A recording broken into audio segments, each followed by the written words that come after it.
June 15, 1944, 2:47 hours, Western China.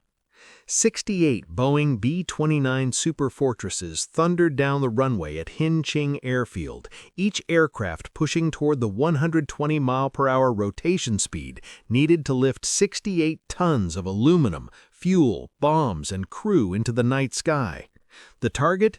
Yawata, Japan, the Imperial Iron and Steel Works, the first bombing raid on the Japanese home island since the Doolittle raid 26 months earlier.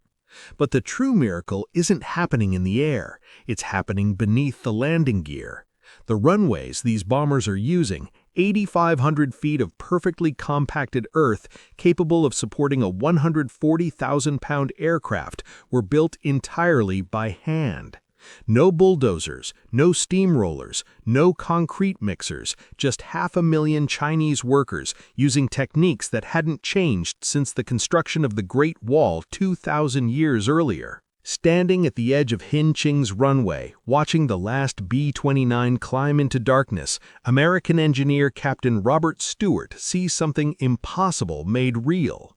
The runway stretches before him, 8,500 feet long and 200 feet wide. Beneath its surface lies a three-layer construction of crushed rock, mud slurry, and compacted gravel, each layer placed and compressed by human muscle. The surface is hard enough to support a single wheel load of 60,000 pounds, hard enough to launch the most technologically advanced bomber in the world. This shouldn't exist, he thinks. Not here, not like this. 4 months earlier, this had been rice paddies. Flat land, yes, but soft earth that would collapse under the weight of a jeep, much less a superfortress. American planners had calculated that building 4 B-29 airfields in western China would require industrial construction equipment that simply didn't exist in the region. The solution they chose seemed insane: mobilize an army of workers larger than any combat force in theater. The result sits before Stewart now, already sending bombers against Japan. Watching these massive planes lift off from hand-carved earth, Stewart realized the sheer scale of the sacrifice involved. If you think stories like this deserve to be remembered, please hit that like button and subscribe. It helps us honor these heroes. Now, to understand how this happened, how ancient construction methods enabled the most modern weapon of the war, the story must go back 9 months to a strategic decision that would test the limits of human organization and willpower. November 1943, Cairo, Egypt, the Sextant Conference. President Franklin D. Roosevelt faced a strategic nightmare. The B-29 Superfortress, America's ultimate weapon, a bomber capable of reaching Japan from distant bases, was nearing operational status. Boeing was producing them by the dozen, crews were training, but there was one critical problem: there was nowhere to base them. The Mariana Islands were still in Japanese hands. They wouldn't be captured until mid-1944 at the earliest, likely later. The Aleutian Islands offered bases closer to Japan, but weather conditions there made sustained bomber operations nearly impossible. That left one option: China. China offered strategic advantages. The Chengdu region in Sichuan province lay approximately 1,600 miles from southern Japan, barely within the B-29's combat radius, but achievable. The area was under nationalist control, relatively secure from Japanese ground forces, and politically, basing B-29s in China would demonstrate American commitment to keeping China in the war, a commitment Roosevelt considered essential. But China presented challenges that made the strategic advantages seem almost irrelevant. The Japanese had cut the Burma Road in 1942. There was no overland supply route to China. The only connection was the Hump, the air supply route over the Himalayan mountains, the most dangerous flying in the world. Cargo aircraft faced 20,000-foot peaks, violent weather, and a casualty rate that made every flight a gamble with death. Everything, fuel, bombs, spare parts, tools, food, would have to be flown over those mountains. More critically, there were no suitable airfields in China. The B-29 was unlike any previous aircraft. Its 141-foot wingspan dwarfed the 104-foot span of the B-17 Flying Fortress. Fully loaded, it weighed approximately 140,000 pounds, nearly twice a B-17's weight. It required runways 8,500 feet long and 200 feet wide, nearly twice the dimensions of standard bomber runways. And those runways had to support a single wheel loading of 60,000 pounds, a specification that normally demanded thick concrete construction. Standard American military construction practice would solve this with engineering battalions, concrete, heavy machinery, steel reinforcement. But standard practice assumed roads and railroads to deliver materials. It assumed ports to receive shipments. It assumed fuel for bulldozers and steam rulers and concrete mixers. China had none of this. The Chengdu region had existing airfields built for smaller aircraft, but they were inadequate. The runways were too short, the surfaces too weak. They required complete reconstruction. Brigadier General Kenneth Wolfe, commander of 20 Bomber Command, flew to China in November 1943 to assess the situation. He selected 4 sites in the Chengdu Plain: Quanghan, Xinqing, Quanglai, and Pengshan.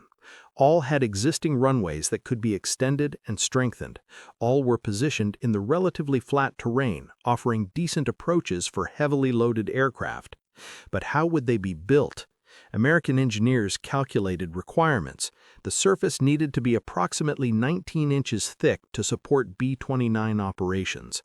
Standard calculations suggested massive quantities of crushed rock per runway, plus taxiways, plus hard stands for aircraft parking, plus ammunition storage areas, plus fuel facilities. The Americans could provide design specifications, technical expertise, surveying equipment, but they couldn't provide concrete. They couldn't provide the machinery to build runways in the traditional sense. Everything would have to come from local materials, local labor, local ingenuity. On December 8, 1943, General Wolfe submitted his report to Washington. 4 sites selected. Construction possible, but it would require something unprecedented, mobilizing Chinese civilian labor on a scale not seen in modern times. Generalissimo Chiang Kai-shek agreed to provide the labor. The Americans would fund the construction. Chinese authorities would organize the workforce. American engineers would provide technical guidance. The plan was approved under the code name Operation Matterhorn. Target date for completion, May 1, 1944. That gave them approximately 4 months to build 4 complete B-29 airbases using methods that relied entirely on human muscle. Construction began in late January 1944. The workforce mobilization began in the winter of 1943-1944 across the Chengdu region. Chinese authorities issued calls for labor. Men, women, and teenagers responded. Some were conscripted through traditional corvée systems. Others came as contracted workers, paid in rice for their labor, a powerful incentive in a region where food scarcity was a constant concern. Still others came as volunteers, understanding that the American bombers represented hope. Hope that Japan's advance could be stopped, hope that the war might eventually end. The numbers grew steadily, 20,000 at first, then 50,000. By February 1944, over 300,000 people were working on the 4 airfields. At peak construction, estimates range from 350,000 to 500,000 workers spread across the sites. The scale dwarfed anything in American experience. For comparison, the Hoover Dam, one of the largest construction projects in American history, employed approximately 21,000 workers at its peak. The Manhattan Project employed 130,000 people across all sites. The Chengdu airfields mobilized more laborers than both combined. They worked with tools that would have been familiar to builders centuries earlier: hammers to break rock, baskets to carry stone, wooden wheelbarrows to transport materials, shoulder poles for carrying loads, and massive stone rollers, cylindrical blocks of solid sandstone weighing approximately 10 tons each to compact the runway surfaces. The construction process followed a pattern replicated at all 4 sites. First, existing runways were extended. Survey teams laid out the extended dimensions. Workers dug away existing surface material. The area was graded level using hand tools and wooden implements. In areas where the ground was too soft, crews brought in fill material, carried in baskets. This initial phase alone required moving thousands of cubic yards of earth. Next came the rock crushing. This was the most labor-intensive phase. Workers moved to nearby hillsides where suitable rock could be quarried. They broke large rocks into smaller pieces using hammers and chisels. The smaller pieces were crushed again and again until the rock was reduced to gravel-sized fragments. This material would form the foundation layer of the runway. The rock crushing proceeded systematically. Quarry sites were established at each airfield location, selected for the quality and accessibility of stone. Workers would break rocks into progressively smaller pieces. Large boulders became head-sized rocks. These became fist-sized stones. These became gravel. The process was repetitive, exhausting, and endless. For every foot of runway surface, tons of rock had to be crushed by hand. Workers carried the crushed stone to the runway site in baskets, 2 workers per basket, suspended from a shoulder pole, or in wheelbarrows, wooden wheelbarrows that squeaked with every revolution of their ungreased axles. The squeaking became so loud at some sites that American engineers, trying to be helpful, lubricated the wheelbarrow axles. Work stopped immediately. The Chinese workers refused to use the silent wheelbarrows. Investigation revealed the reason. They believed the squeaking chased away evil spirits. The Americans removed the lubricant. Work resumed. The broken rock was spread across the runway area in layers. Once a layer was in place, workers compacted it using the stone rollers. These rollers represented the crucial technology.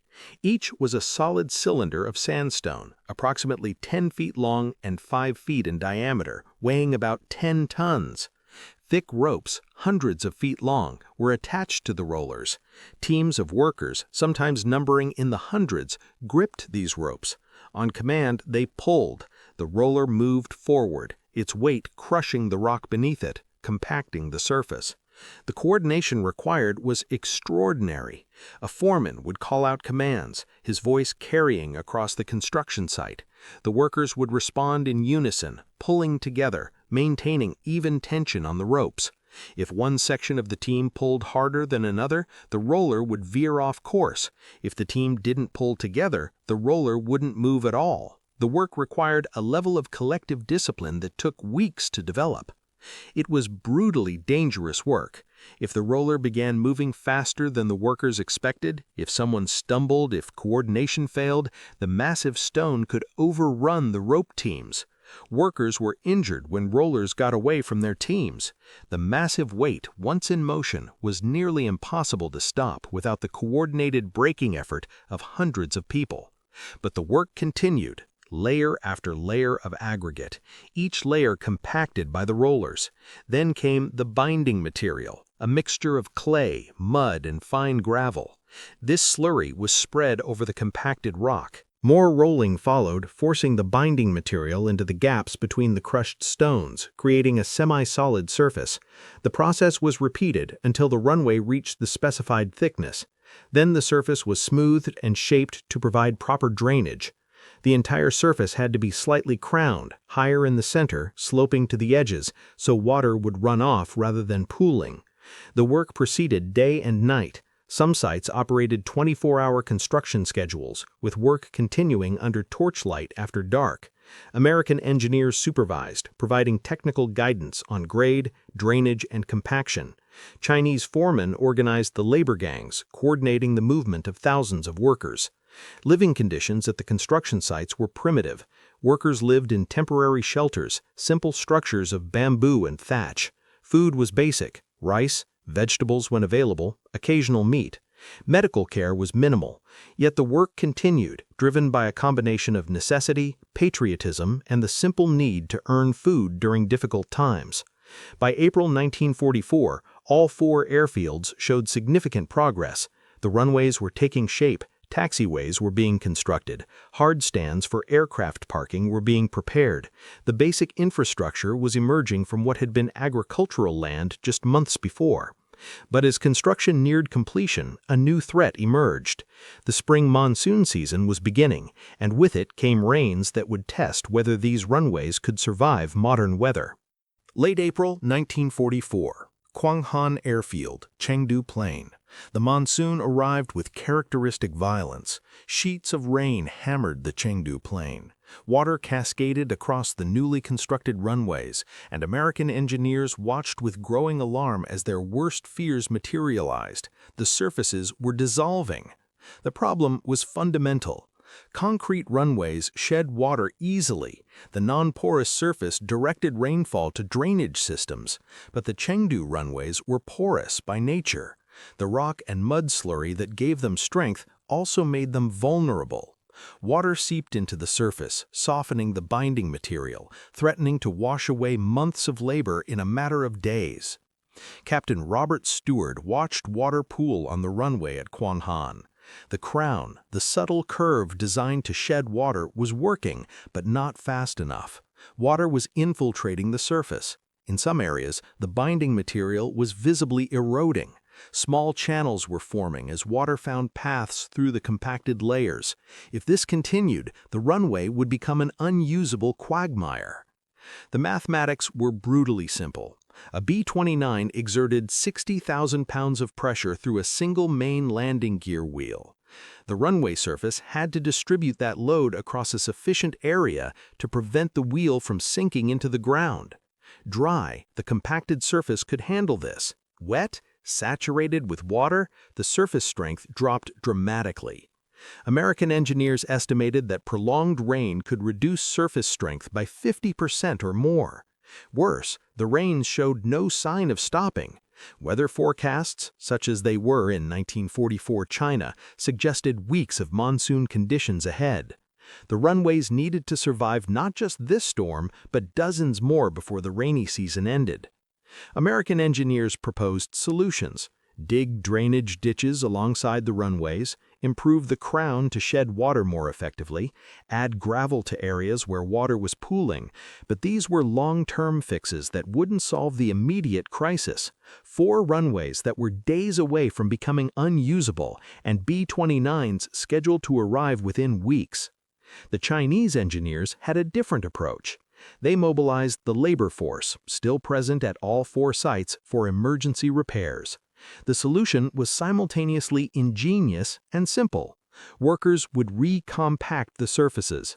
Teams of workers pulled the massive rollers across the wet runways, compacting the softened surfaces, forcing water out, restoring hardness. The work proceeded in the rain. Hundreds of workers pulling each roller, the ropes becoming slippery and dangerous, the workers themselves soaked through, working in mud that sucked at their feet.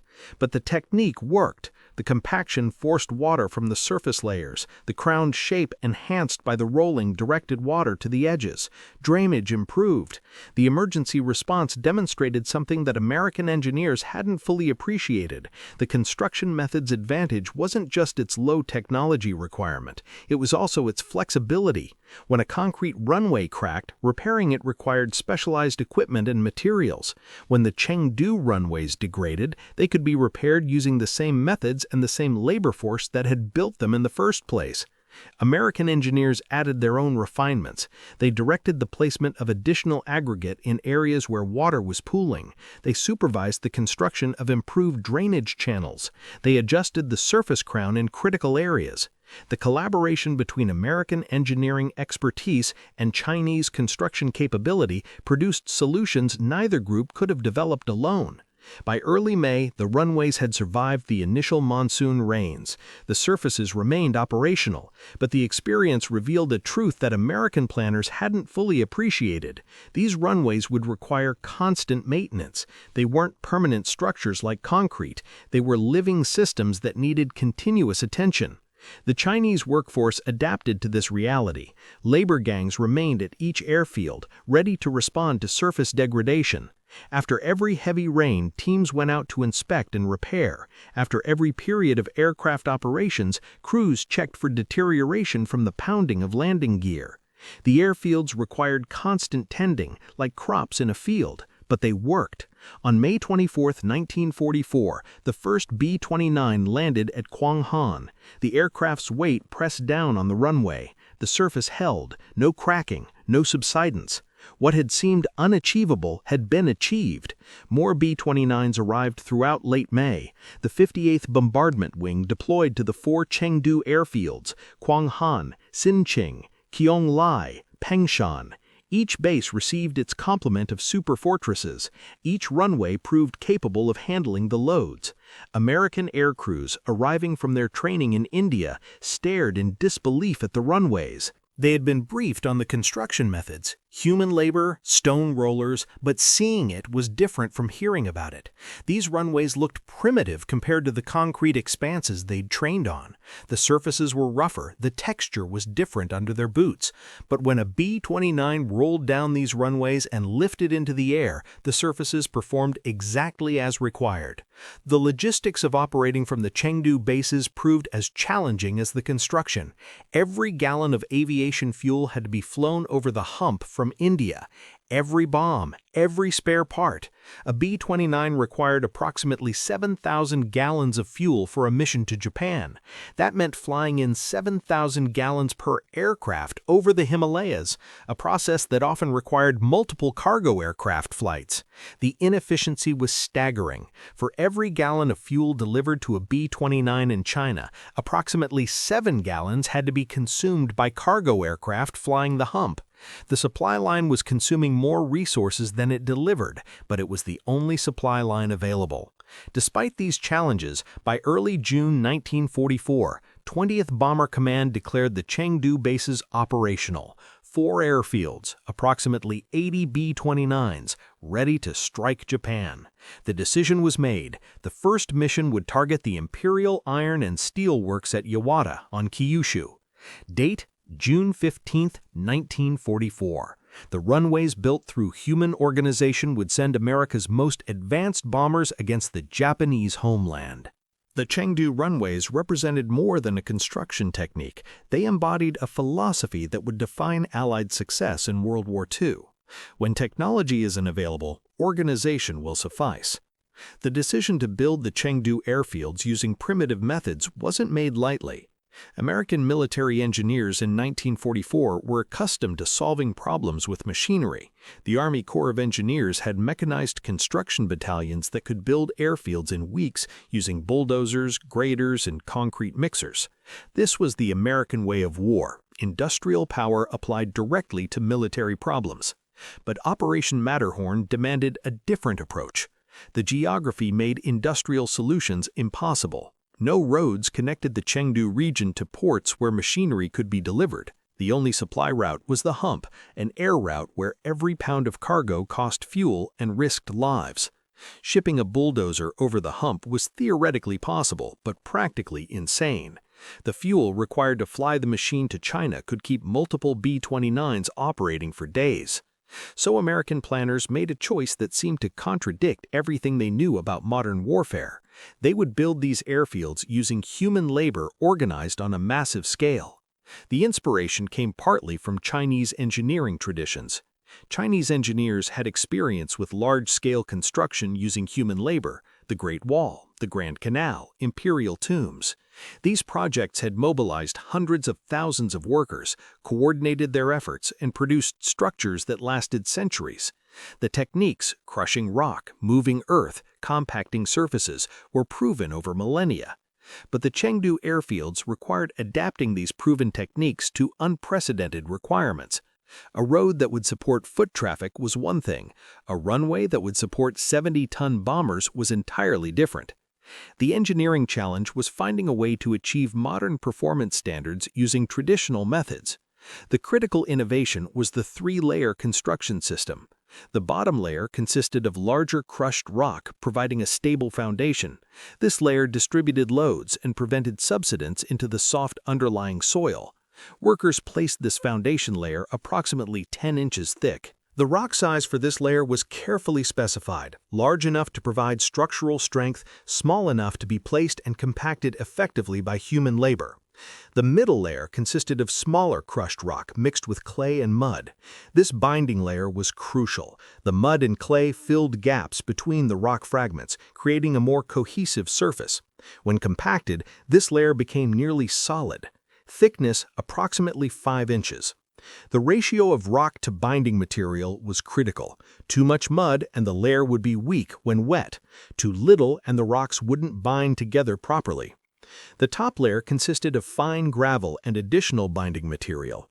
This surface layer provided a relatively smooth finish and additional load distribution. Thickness approximately 4 inches. This layer required the finest crushed rock and the most careful compaction. It was the surface that would make direct contact with aircraft tires, and it needed to be smooth enough to avoid damage to the tires while strong enough to support the loads. Total thickness, approximately 19 inches of compacted material. The compaction process was key. American engineers calculated that the material needed to achieve a specific density to support aircraft loads. The stone rollers provided the compaction force. Each pass of a roller compressed the material beneath it. Multiple passes with different rollers applied systematically across the entire surface achieved the required density. Testing procedures were developed to verify compaction. American engineers used penetration equipment, devices that measured how far a probe would sink into the surface under a specified load. Areas that didn't meet specifications were recompacted until they passed. The process was time-consuming but necessary. There was no margin for error. Chinese workers developed remarkable skill in handling the rollers. Pulling a 10-ton stone cylinder in a straight line requires precise coordination. Hundreds of workers on the ropes needed to pull in unison, maintaining even pressure, adjusting to changes in terrain and surface conditions. The work required the kind of coordinated effort usually seen only in military drilling. American engineers provided technical specifications and testing. They used surveying equipment to ensure proper grades. They tested surface hardness using penetration equipment. They calculated load distribution. But the actual construction was Chinese, organized by Chinese foremen, executed by Chinese workers. The labor organization itself was impressive. Each airfield site required coordinating tens of thousands of workers. Labor gangs were organized by task: rock crushing, rock hauling, rock spreading, compacting, finish work. Each gang had a foreman responsible for that specific task.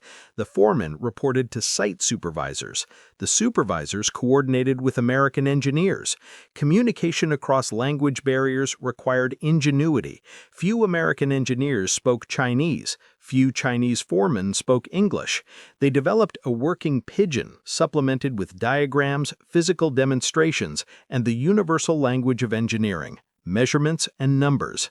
Disagreements were inevitable, but they were generally resolved through patient explanation and compromise.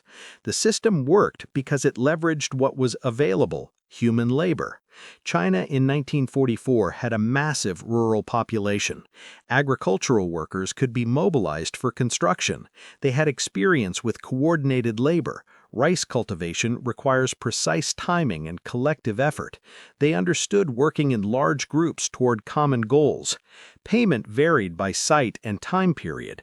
Some workers were paid in rice, critically important in a region where food scarcity was a constant concern.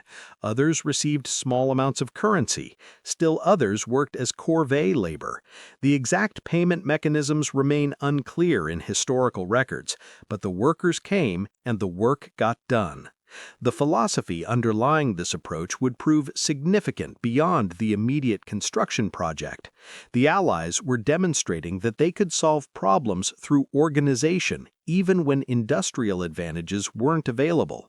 This would become increasingly important as the war continued into regions where infrastructure was limited or non-existent. The Japanese, watching from a distance, likely underestimated what was being accomplished. Japanese intelligence knew about the Chengdu airfields, but the construction methods suggested weakness rather than strength. How could runways compete with properly engineered concrete? The answer would come on June 15, 1944. 2:47 a.m. The first mission. 68 B-29 Superfortresses began their takeoff rolls from the 4 Chengdu airfields. The thunder of 272 Wright R-3350 engines split the pre-dawn darkness. Each aircraft accelerated down its respective runway, the surfaces holding firm under the immense loads. From Hinqing, 24 B-29s.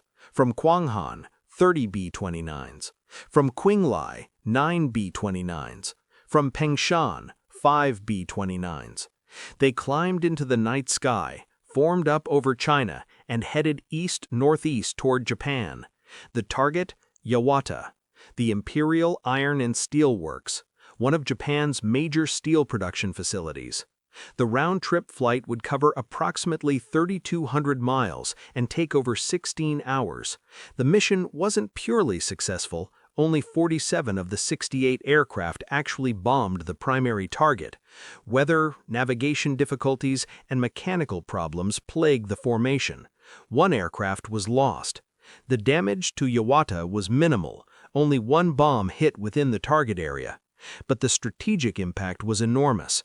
American bombers had reached the Japanese homeland from bases in China, demonstrating that Japan was now within range from multiple directions. And those bombers had launched from runways built through human organization. The Chengdu airfields continued operations throughout the summer and fall of 1944. B-29s flew missions against targets in Manchuria, Taiwan, and southern Japan. Each mission required extensive preparation. Fuel and bombs had to be flown in from India over the hump. The logistics consumed enormous resources, but the operations continued. The runways required constant attention. After every heavy rain, labor gangs went out to recompact softened surfaces. After every mission cycle, crews inspected for degradation. Cracks were filled, weak spots were reinforced. American engineers learned to work with the limitations. They learned which areas of each runway were strongest, which sections needed more frequent maintenance. They developed repair techniques that combined American engineering knowledge with Chinese construction methods. The collaboration produced innovations neither side would have developed alone. The human cost of the construction phase is difficult to calculate precisely. Historical records don't provide detailed casualty figures for the workers. Accidents certainly occurred. The massive rollers were deadly when they got away from their teams, and the work itself was physically demanding in ways that modern construction rarely is. Respiratory problems from rock dust, injuries from handling heavy stone, exhaustion from endless labor. But the scale of casualties remains unclear in available sources. What is documented is the achievement. Between late January and May 1944, approximately 90 days, Chinese labor built 4 complete B-29 airbases. Each airbase had a runway, taxiways connecting to hard stands, aircraft parking areas, ammunition storage facilities, and fuel storage. The total area of compacted surface across all 4 bases exceeded several million square feet. By November 1944, the strategic situation had changed. The Mariana Islands, Saipan, Tinian, Guam had been captured by American forces. These islands offered better bases for B-29 operations. They were closer to Japan, only 1,500 miles versus 1,600 from Chengdu. Supply was vastly easier. Cargo ships could deliver fuel and bombs directly to the islands without flying over mountains. The logistics were orders of magnitude more efficient. 20X Bomber Command began transitioning operations from China to the Marianas. The last B-29 mission from the Chengdu bases flew in January 1945. By March 1945, all B-29s had left China. The strategic bombing campaign would continue from the Marianas until Japan's surrender. The runways remained. Chinese forces used some of them for their own aircraft operations. Others deteriorated without maintenance. By war's end, the massive effort was fading into history. But the achievement remained significant. For 9 months, those runways had enabled B-29 operations against Japan. They had proven that when industrial solutions weren't available, human organization could substitute. They had demonstrated Allied determination to strike Japan from any possible location, using any possible means. The workers who built the runways dispersed back to their villages and towns. Most returned to agricultural labor. The massive mobilization dissolved as quickly as it had formed. The stone rollers, those 10-ton cylinders that had compacted millions of square feet of runway surface, were left behind. Some may still exist, monuments to a construction project without modern parallel. Others were likely quarried for building material in the years after the war. American engineers who had supervised the construction carried home respect for what had been accomplished. They had arrived in China skeptical that runways could be built to support modern aircraft using traditional methods. They left knowing that human organization, properly directed, could achieve what machinery accomplished, just with different methods and different costs.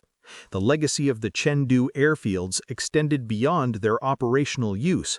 They proved concepts that would influence post-war military thinking, that logistics and organization could substitute for technological advantages, that indigenous labor could be organized for modern military purposes, that traditional techniques, properly adapted, could solve modern problems. The statistics of Operation Matterhorn's runway construction tell a story of human organization at unprecedented scale. Labor force estimates range from 350,000 to 500,000 workers at peak mobilization.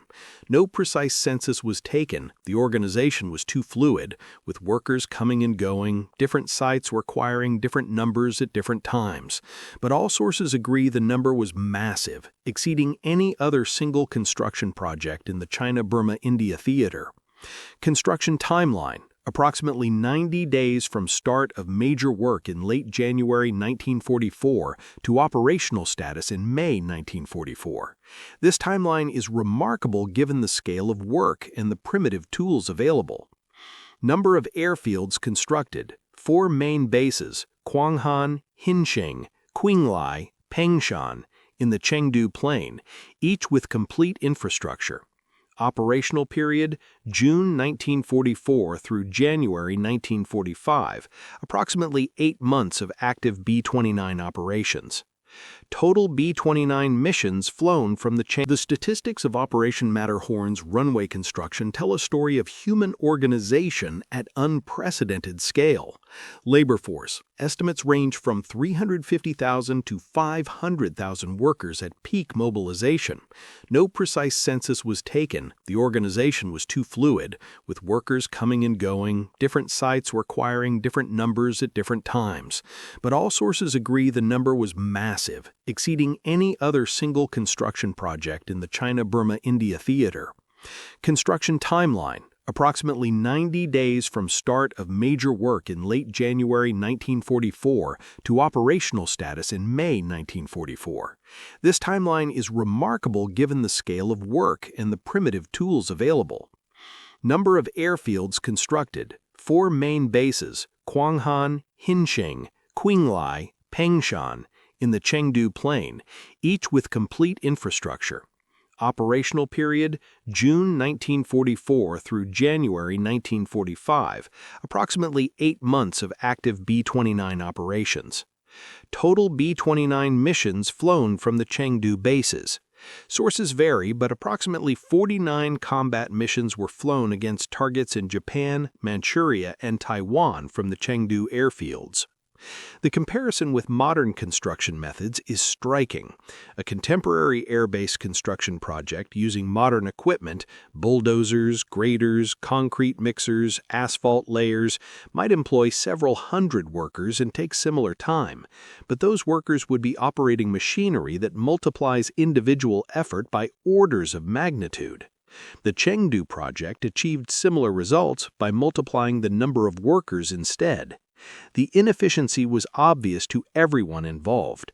One bulldozer could move more earth in an hour than 100 workers with baskets could move in a day.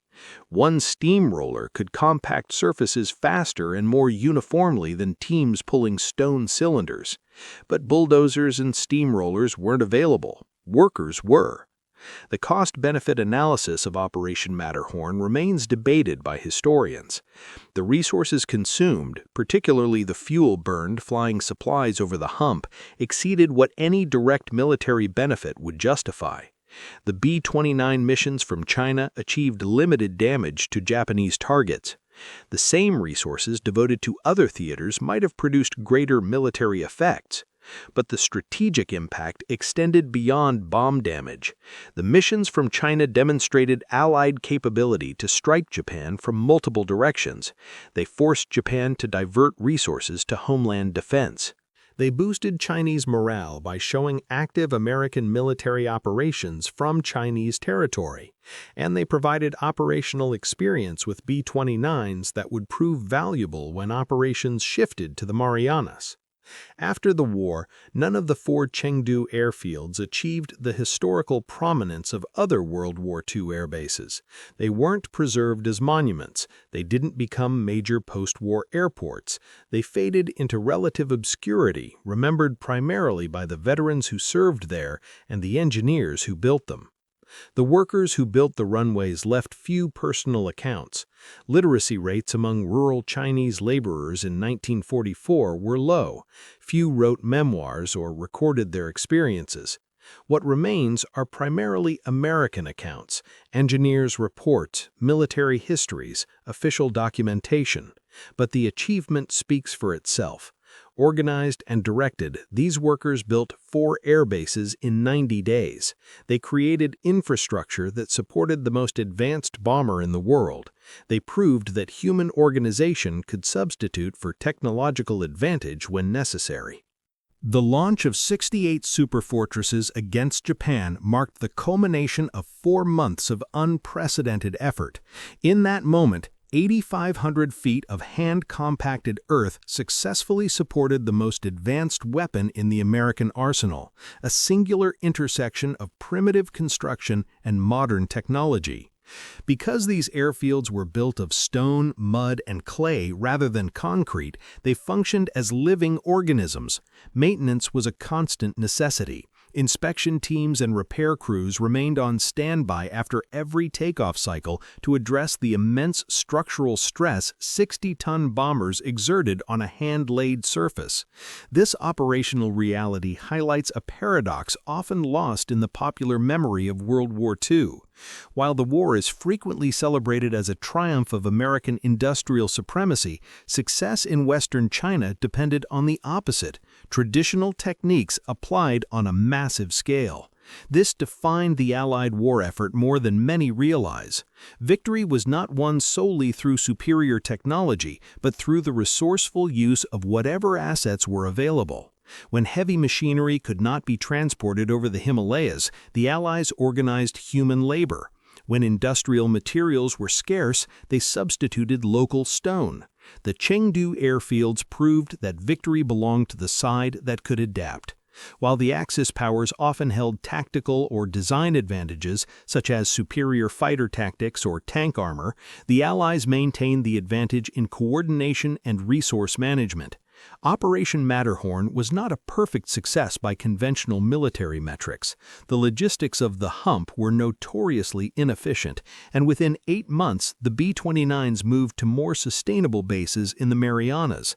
By the surrender of Japan in September 1945, the massive workforce had dispersed, and the airfields were already fading from use. Yet the enduring lesson remains: in modern warfare, Organizational capability is as decisive as technological innovation. The side that can mobilize and direct resources, whether those resources are hydraulic machines or hundreds of thousands of workers, holds the ultimate advantage. The airfields of the Chengdu Plain provided the definitive proof. They were runways built with methods that seemed obsolete, yet they supported the most sophisticated aircraft of the era. This was not a triumph of machinery, but a triumph of mobilized human will. The Allies won not because they held every technological record, but because they mastered the art of coordination. When faced with impossible geographical barriers, they built solutions by hand. The runways at Chengdu stand as monuments to that truth, a testament to a time when human organization operating at an unprecedented scale became the war's most effective weapon.